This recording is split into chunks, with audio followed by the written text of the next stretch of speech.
Thank you, Kathy, for those very kind words. Kathy Lewis and I have been dialogue partners and co-workers for about 2 decades now, and I rejoice in the association. And thank you so much for having me back to Christ in St. Luke's. I gave a talk here, you can tell me, was it 2 years ago, something like that, about a Jew reads St. Paul. And we were taping it, to my pleasant surprise then.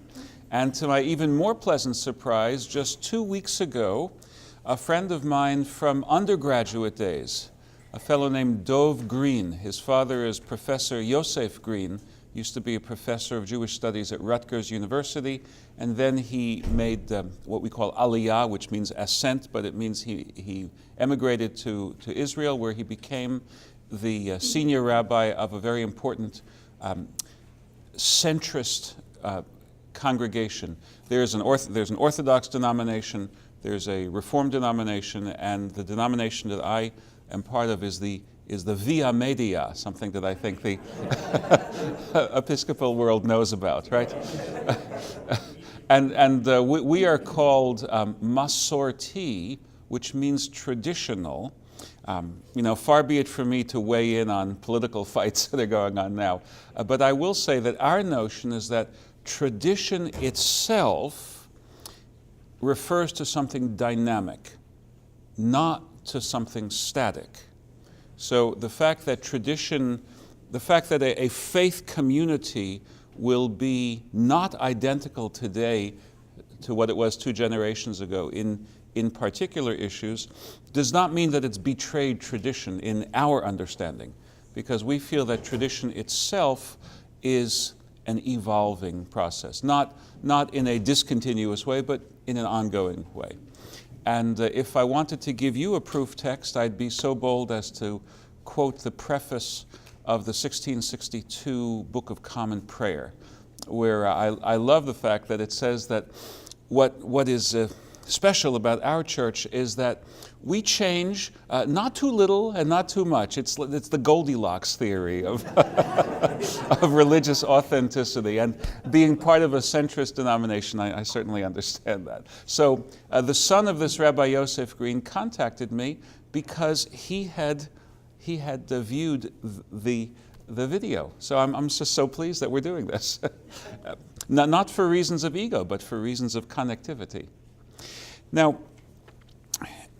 you have in hand 2 different handouts. Each is an important milestone in the history of a Judaic scholarship. Each is, of course, a translation.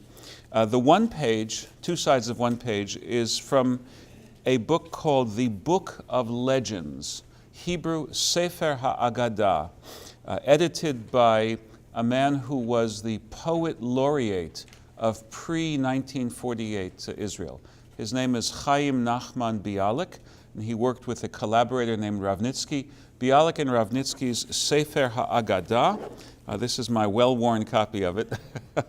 And my copy opens from right to left, not from left to right.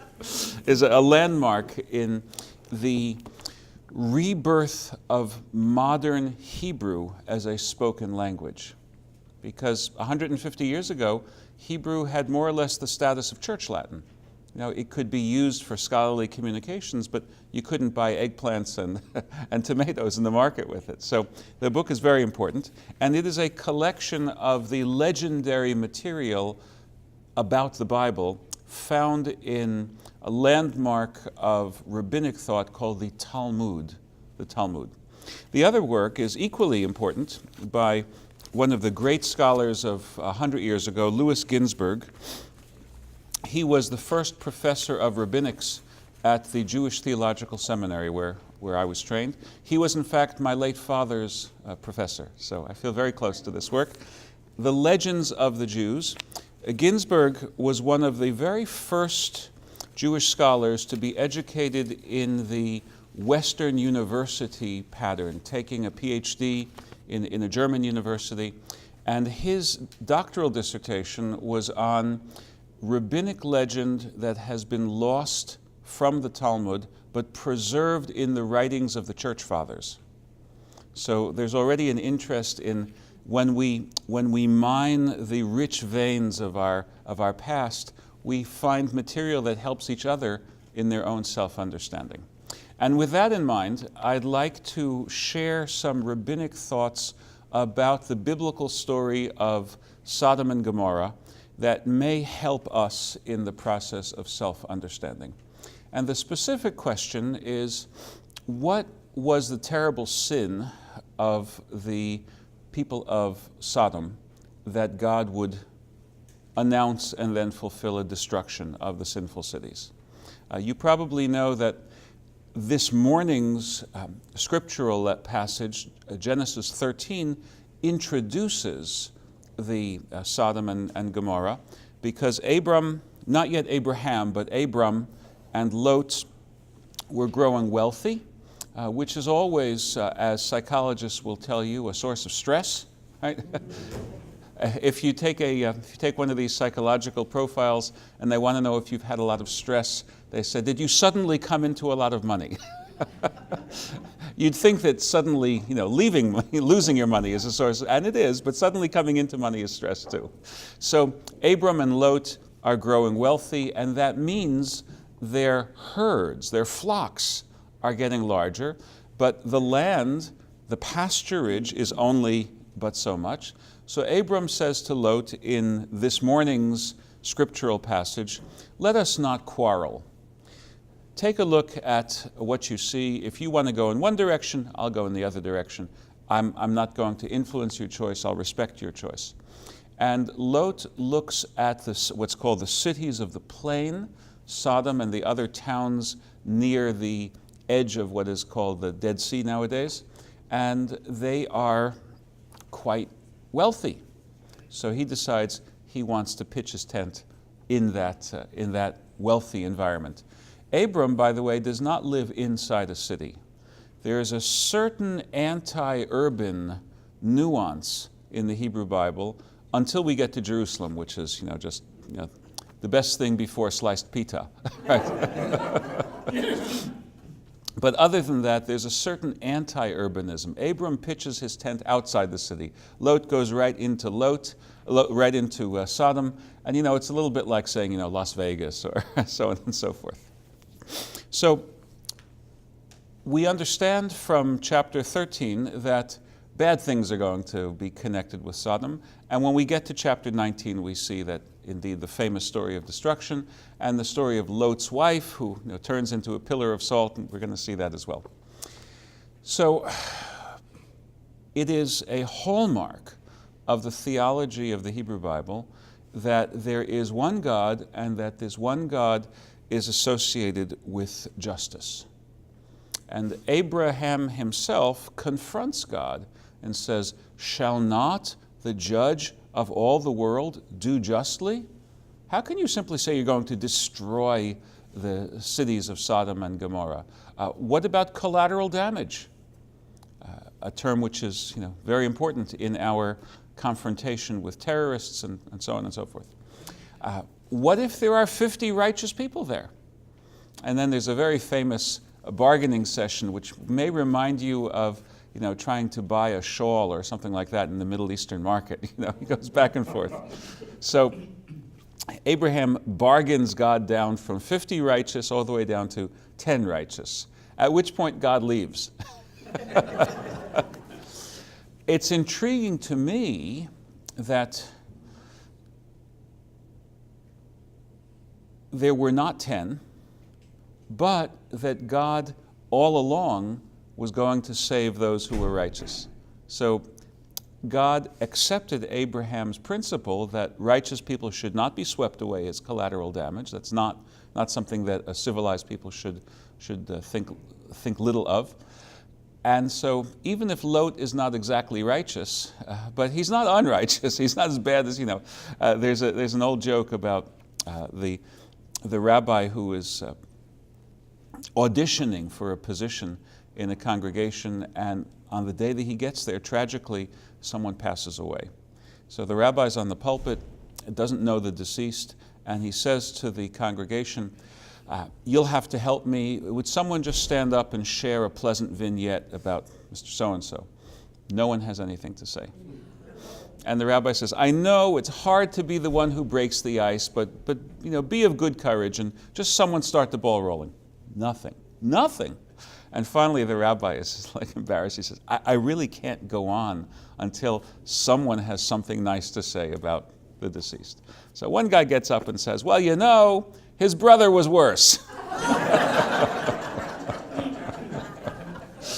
So what we can say about Lot is that the rest of the people were a lot worse. Okay, so as you know, there is a tradition that the sin of the men of Sodom was sodomy. And in fact, that's where the word sodomy comes from, right? It's hard to see that directly from the Bible. I'm going to argue that it's not at all conclusive from the Hebrew of the Bible, but I'll tell you why that thought arises. The angels are in Lot's house, not in chapter 13, but later on in the story. The angels are in Lot's house.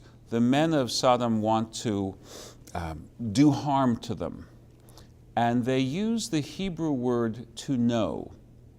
We want to know them, which, as you may remember from the story of Adam and Eve, includes carnal knowledge.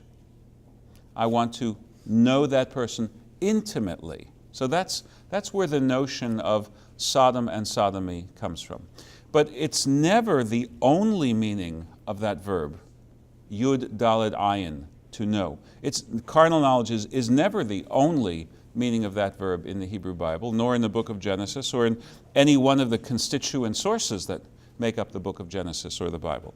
It can also refer to intellectual knowledge. It can also refer to getting to know what someone's all about. So if you were to read that passage in the book of Genesis and have these hostile folks in a lynch mob saying, let's see who this is whom you're hiding here. We want to see who they are. It doesn't necessarily mean we want to rape them. It could mean we want to do violence to them that's not of a sexual nature. It might not even mean that. We might want to run them out of town. In this case, we're going to see that the rabbinic consensus was that the sin of the men of Sodom was, and I heard the word before we started, xenophobia. I heard you mentioning that earlier this morning, and that's exactly what the men of Sodom are most guilty of in the eyes of the rabbinic, which is to say the post-biblical Jewish tradition. They hated strangers. They wanted to have something still harsher than the 1924 Johnson immigration bill, which set very, very low quotas for anyone from anywhere in the world unless he was white, Anglo-Saxon, and Protestant, preferably Nordic. Those people could come to America with almost no quotas. Anyone else, if they were, heaven forbid, Eastern European or Southern European or Jewish, right? They had very restrictive quotas. And I take that personally because members of my extended family could not come to this country when they were trying to flee Hitler because of those immigration quotas, which were not lifted and revised substantively until President Johnson, decades later. So xenophobia is a very serious sin. We know that hatred of the stranger, right? Phobia, fear, and xenos, the Greek word, means the stranger. So let's see what the rabbinic tradition preserves as recollections of what the men of Sodom were so guilty of. Let's begin with the Bialik, Book of Legends.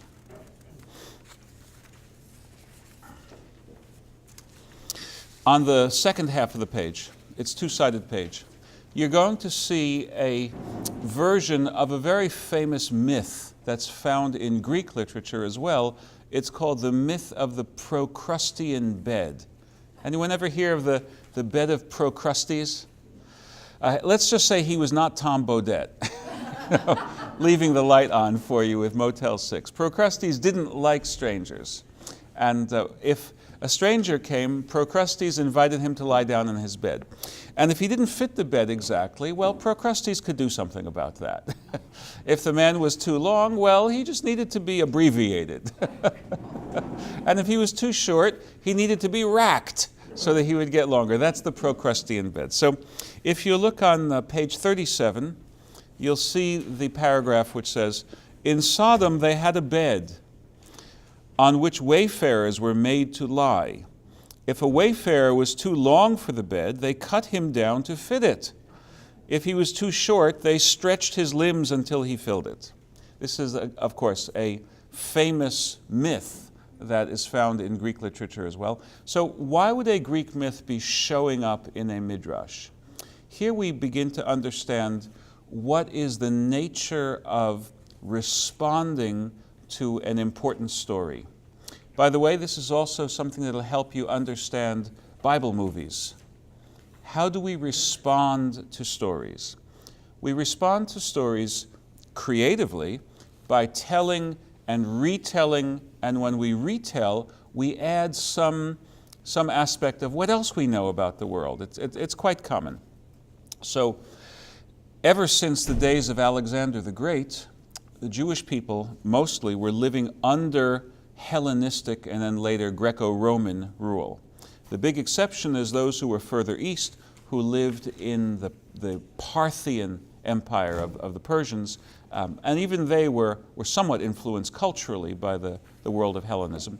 But all of the Jews who lived in the land of Israel, in Alexandria, in Rome, in Asia Minor, were very much part of the Hellenistic world. So the Greek myths would have been circulating. So it's not surprising that a Greek myth works its way into the rereading and retelling of a Bible story. So that's why the Procrustean bed shows up as the Mitat Sidom. Just a little personal note. My grandmother of blessed memory was a very, very literate and learned Jewish person at an age when women were generally not given rabbinic educations. Her father, my great-grandfather, was an educator, and he made sure that his daughters were well educated. So I still remember, it was 1988, I think it was. My grandmother was living in the Bronx, and poor thing, she fell and broke her hip. And she was taken to the 3rd Avenue Hospital, and I went to visit her, and I said, how are you? She said, "They put me on the bed of Sodom." So, even at age 92, she was able to access, this, rabbinic allusion to describe the discomfort. So, Eliezer, the next sentence. "When Eliezer came to Sodom and was told, 'Come on up and lie down on this bed,' he replied, 'Since the day my mother died, I vowed never to lie down on a bed.'" Now, who is Eliezer? If you think back to Genesis chapter 15, that's the number of the stars chapter. God says to Abram, "Fear not, Abram, I am your shield, your reward will be very great." And Abram has what in English we call moxie, and in Hebrew we call chutzpah. I don't know if you know the word chutzpah. In Greek it's called hubris, right? So Abraham, who has this amount of moxie, says to God, "Reward? You're promising me a great reward. What reward can you give me? I have no heir. The more stuff I have, the more someone else gets in a few years. What kind of reward are we talking about?" And then he says, "Ben Meshech Eliezer," which is a difficult phrase to translate, but it's most commonly, even if not totally accurately translated, "the man Eliezer of Damascus, who is my estate foreman, will inherit me." So that's where Eliezer comes from. So Eliezer in the Midrash, in the rabbinic writings, means Abraham's trusted lieutenant. So when a poor man came to the land of Sodom, another one of these legends, each Sodomite would give him a dinar. Dinar is denarius, it's the basic coin of the realm. Of course, not in the Bronze Age. This is the kind of unreflective anachronism that you see in the Midrash. You see the same thing in Shakespeare. You know that in Shakespeare's Julius Caesar, there's a clock tower. Clock towers were not a Roman invention. They used water clocks and sand clocks, not mechanical clocks. That's 14th century, 15th century. So that kind of unreflective anachronism is you see it all the time. So they'd give him a denarius with that person's name inscribed on it, but no one would sell him a morsel of bread to eat. So see how inventive they are in their cruelty. The rabbinic imagination kind of gloried in making vivid, because these are sermons essentially, making vivid for the congregants what the xenophobia of the Sodomites could lead them to, what kinds of cruelty they were capable of. So eventually the poor man would die of hunger, and each Sodomite would come to claim his dinar. Because, I gave you a denarius, which was just a way of showing everybody that they're supposed to, make sure that you starve to death, but I didn't really want to give even that to you, so I'm taking that back.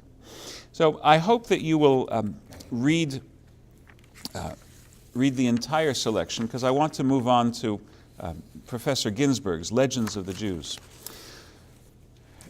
Remember that each of these individual midrashic statements is probably the executive summary of one sermon.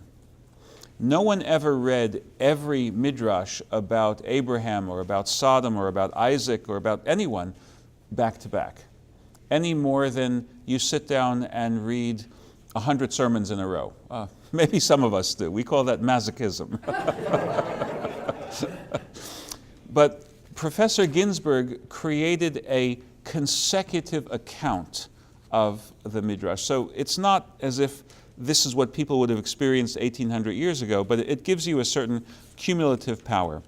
So he talks about the judgment of Sodom. Let's look where it says, page 253, the destruction of the sinful cities. Bred in the house of Abraham, Lot had learned from him the beautiful custom of extending hospitality.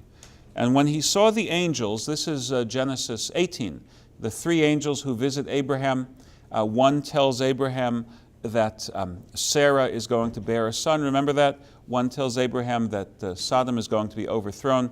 So those angels appeared in human form.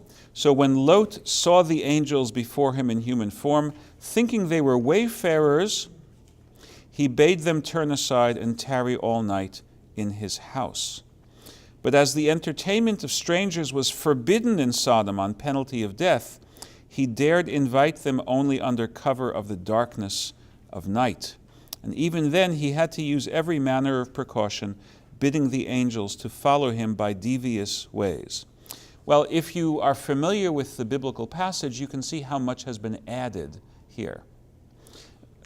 Do you know the concept of a sidebar story in journalism? You have your basic story, and then often printed in a column on the side, I'm showing that I'm still wedded to the printed page of the newspaper. I'm so 20th century, I know it's terrible. But the sidebar, right? So a midrash is often a sidebar story. It will assume that the congregation knows the Bible story, and in fact may even know the Bible story by heart. But the Bible's art, the Bible's narrative art, is a minimalist art. It doesn't tell you everything. It's more like those drawings where a few lines are given and you, the reader or the listener, more likely listener than reader at first, you, the listener, are expected to fill it in. Does the Bible actually tell you what Moses looks like?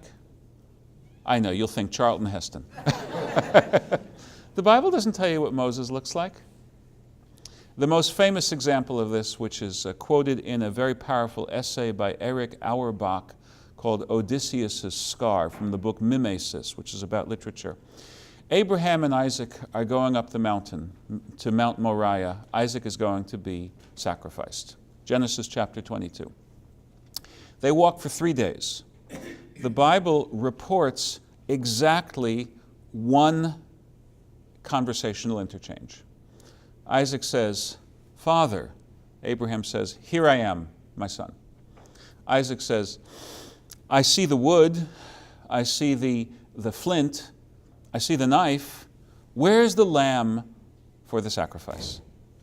Abraham says, "God will see to it that there'll be a lamb for sacrifice, my son." And the two walked together. Is that all they talked about for 3 days? 3 days' journey? If this were Homer, you wouldn't only know many paragraphs of conversation, you'd know what every interesting landmark looked like. Right? So that's a maximalist narrative art. The Bible has a minimalist narrative art. The Bible is like radio theater. It's based on dialogue. You, the listener, are expected to fill in so many details. The Midrash often does exactly that. So here too we see how the Midrash has added in details. Lot invites the angels to stay. Why would he do that if he's now a citizen of Sodom? Well, we know that he was raised in Abram's household. So how do we know that Abraham is hospitable? Because the Bible gives us a clue. The Bible has the story of the 3 angels visiting Abraham, and it says Abraham upped and ran, and he said to Sarah, "Quick, make some fresh bread." And he got a very fine calf, and he slaughtered it and he cooked it, and he's a whirlwind of activity to feed the 3 angels. It even says that he stood over them as they ate. Some of you may have had mothers and grandmothers who practice that form of hospitality, right? She doesn't eat with you until she's satisfied that you're eating, and maybe then she'll sit down next to you. So Abraham is the prince of hospitality. So that much the Bible gives us. The Midrash expands upon it and says that Abraham had a special mechanism to keep his tent flaps that they could be raised in all 4 cardinal directions, so that he could see a wayfarer from any direction and hasten to bring him in and feed him, and then give him a little bit of a theology lesson. You like the food? Oh, Abraham, it was wonderful. Well, where do you think this food came from? Well, I guess the meat comes from your herd. And what accounts for the fact that I have a herd? The pita bread, what accounts for this wonderful tasting wheat or barley? Abraham, according to the Midrash, would lead his guests to the recognition of the one God on high, whose blessings make all sustenance possible. So Abraham becomes, in a sense, the first apostle of monotheism. And in the rabbinic Midrash, Abraham is the first apostle of monotheism. And hospitality is one of his chief instruments for that. So Lot, we know from the Bible story, presses the angels to come stay with him. So that means that he's learned hospitality. So that's Abraham-like. So that's why the Midrash tells us that bred in the house of Abraham, Lot had learned from him the beautiful custom of extending hospitality. And then we see in the next sentence what we already learned from the previous Midrash. The entertainment of strangers was forbidden in Sodom on penalty of death. That's not in the Bible. That's the sidebar story. And it shows that in the mind of the rabbis, which is also not different than the mind of the populace. Sometimes we have this notion of, the clergy are in their highbrow world and the people have a very different view of things. Sometimes that's true. But in rabbinic culture, it seems as if the rabbinic and the popular conceptions of God and of virtues and values, of sins and commandments, were very close to each other. And indeed, that may be one of the reasons why rabbinic Judaism emerged after the destruction of the Second Temple as, not instantly, but over a few centuries, a very popular form of Judaism, and remained as close as we can use the word normative, the normative form of Judaism until about a century or two ago. So the notion that the men of Sodom were xenophobes is clearly shown here. And it's not only a rabbinic conceit, it seems to be the common Jewish understanding of the story of Sodom and Gomorrah. A couple more minutes. I've Xeroxed these so that you can read the entire passage. Take a look at Lot's wife. Page 254, the first full paragraph. You know that Lot's wife perishes, right? So the rabbis were somewhat troubled by that. Why should Lot's wife perish? Did she sin in some way? Is there some hidden aspect of her behavior that would account for her turning into a pillar of salt? And salt. Why a pillar of salt? I mean, why didn't she have a heart attack?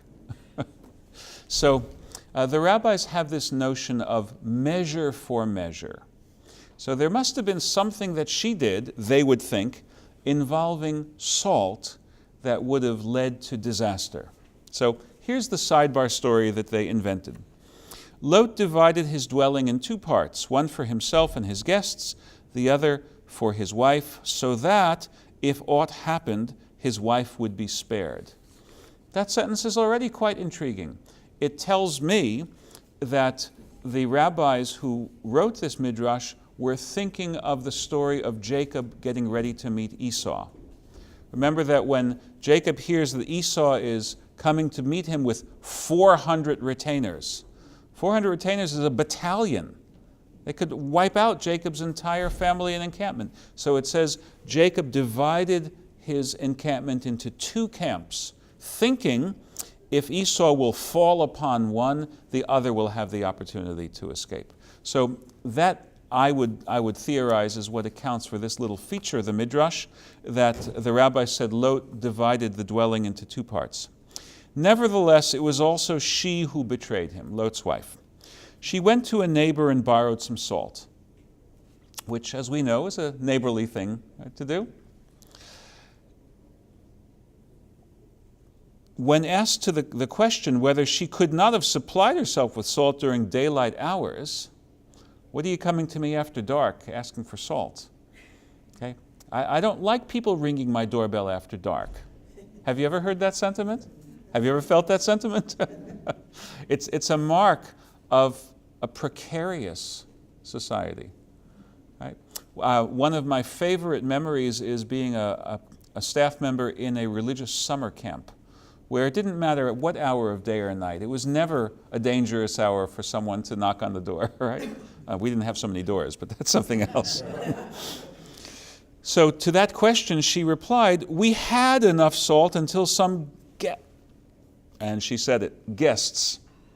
Some guests came to us. For them we needed more. In this way, the presence of strangers was bruited abroad in the city."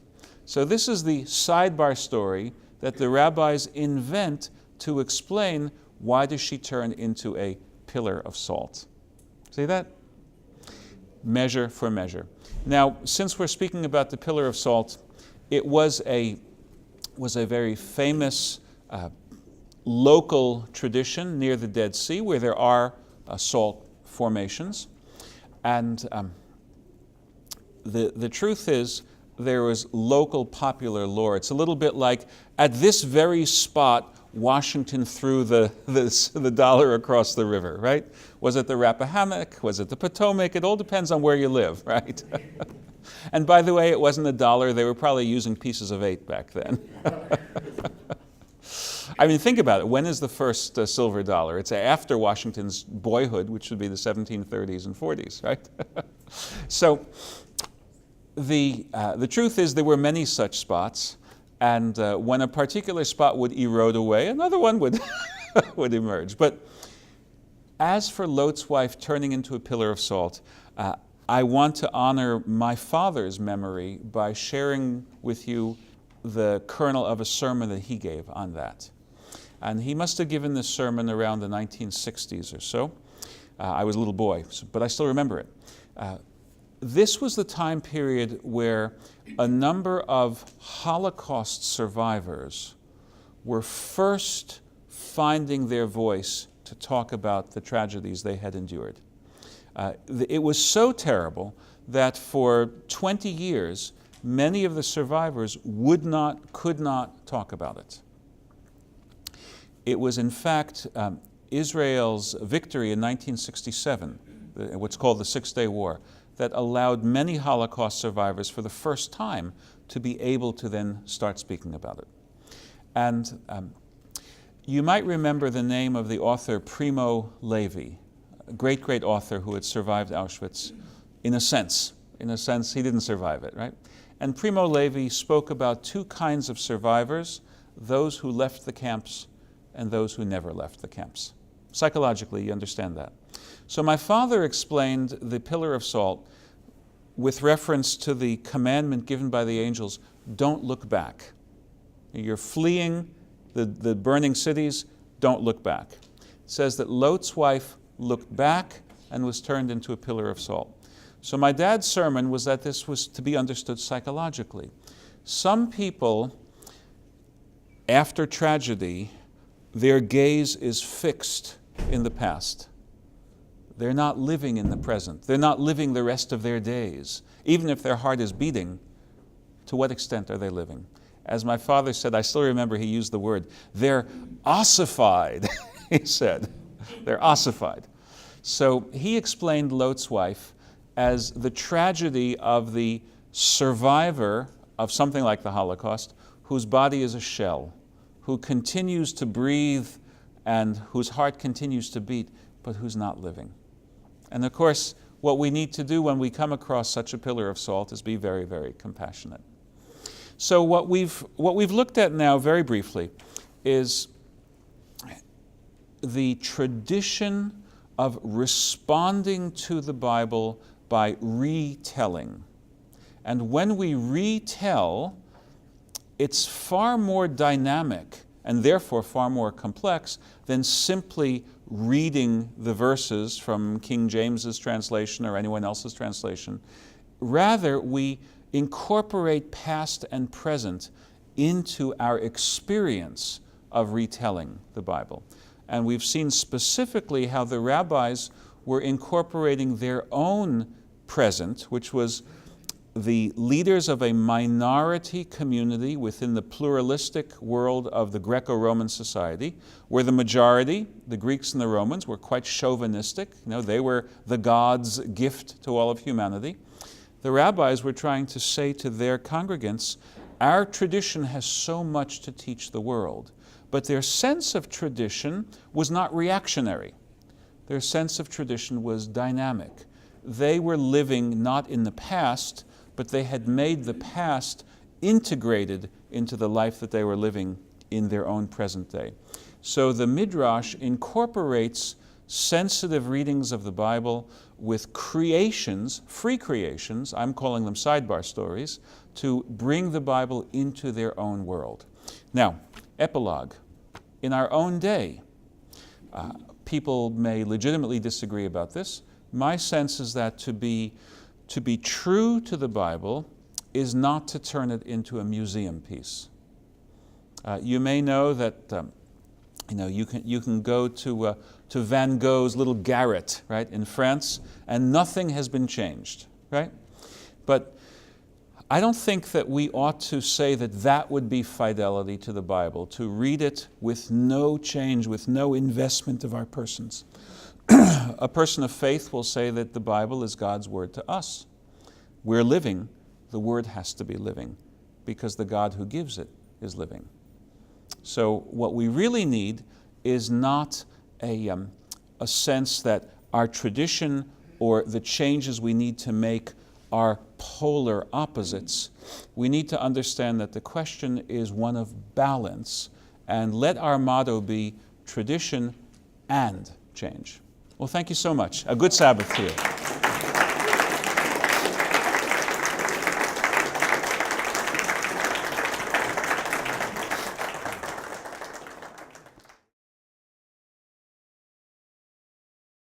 So one of the questions I found myself wondering about is, in a culture where our discourse is shrill and polarized, how do you, as a person of faith, wade into that, or to what extent do you wade into it? And of course, this is 2016. It feels as if it's been an election year every year for at least the last 8 years, but maybe even much longer than that. But this is honestly an election year where I get the sense of people rushing to their corners of the arena rather than talking. So actually this question came up. I was part of a radio broadcast, a podcast that Virginia Wesleyan College does, together with Imam Farid and the Reverend Al Butzer. And Jim Bergdahl of the Methodist Conference was interviewing us. So I mentioned then that a rabbi's ordination contains the 3 words on top: rabbi, teacher, and preacher. And I understand that to mean that by personal interaction, by in-class and out-of-class teaching, and of course also from the pulpit, I'm called upon to model a respect for differences of opinion, as long as we can understand that the people bearing those opinions are trying to build up our society. There are, think of Franklin D. Roosevelt and the 4 Freedoms speech. The Hitlers of the world need to be opposed. You don't need to split the difference with the Hitlers of the world. But in our American setting, where we all have a Bill of Rights, it's time to stop demonizing those with whom we disagree, even if the disagreement is serious.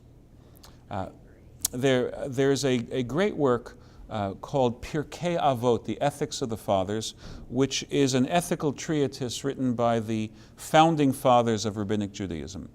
And one of the rabbis says, Machloket l'shem shamayim sofo lehitkayem. A controversy for the sake of heaven is destined to endure. So think about this. Cheap, low, ad hominem differences, someone's going to knock the other person out. Important differences of perspective, of organizing philosophy, right? The difference between a Jefferson and a Hamilton, right? Those aren't going to be resolved in one debate or one election cycle. These debates are going to be long, long lasting.